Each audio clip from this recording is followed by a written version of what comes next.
জন্মান্তৰে ভৱেৎ পুণ্যম তদা ভাগৱতম লভেদ। যেতিয়াই নেকি মানুহে জনম জনমলৈকে পুণ্য কৰি আহে, পুণ্য কৰে, তাৰ পাছতহে তেওঁলোকৰ শ্ৰীমদ ভাগৱত কথা শুনাৰ শ্ৰৱণ কৰাৰ ভাগ্য হয়, সৌভাগ্য হয়। এটা জনমৰ পুণ্যই তেওঁলোক কেতিয়াও ভাগৱতৰ ওচৰ নাপায়গৈ। আপোনালোকে যিয়ে ভাগৱত কথা শুনিছে বা শ্ৰৱণ কৰিছে, আপোনালোকে এটা জনমৰ পুণ্যৰ ফলত শুনিবলৈ পোৱা নাই। আপোনালোকে জনম জনম পুণ্য কৰাৰ পাছতহে এইকণ সৌভাগ্য আপোনালোকে পায়। অন্য হাতেদি এই কথা পাপীসকলে কেতিয়াও নাপায়।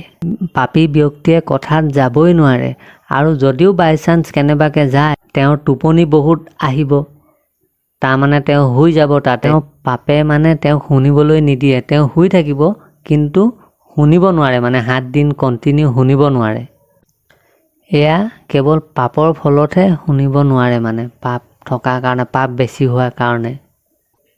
লিখা আছে ন, পূৰ্ব জন্ম কে পাপ ছে হৰি চৰ্চা না সুহায়, यही কাৰণ কুত্তা ভয় ঘৰ ঘৰ দণ্ডা খায়।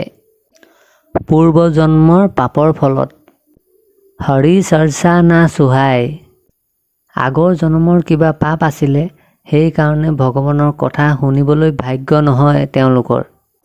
এই কথা ভাগৱত কথা শ্ৰৱণ কৰা পুণ্য আত্মা লোকৰ কাৰণেহে যোগ্য, তেওঁলোকেহে শুনিব পাৰে, যি নেকি জনম জনমলৈকে পুণ্য কৰে।